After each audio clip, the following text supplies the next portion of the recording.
তাই আল্লাহর রহমতে আমি ভালো আছি। রোজা কেমন চলছে তোমাদের বলো।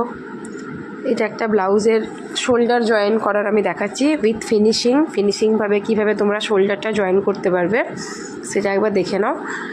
আমি ফ্রন্ট পার্টটা দেখো পটি পুরো রেডি করে রেখেছি, আর ব্যাক পার্টটার পটি আমি জাস্ট এইভাবে রেখেছি আর কি।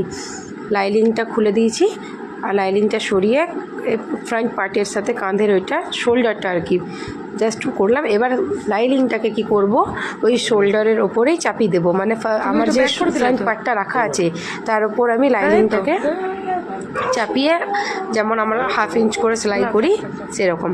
এই যে আমার ব্যাক পার্টটা দেখাচ্ছি, আমি ব্যাক পার্টে লাইনিং ওইদিকে রেখেছি, মেন পার্টটা আমার এদিকে আছে, আর ফ্রন্ট পার্টটাকে আমি ব্যাক পার্টের ওপর রেখে এইভাবে রেখে এই যে 1/2 ইঞ্চের একটা মার্জিন আমি টেনে রেখেছি।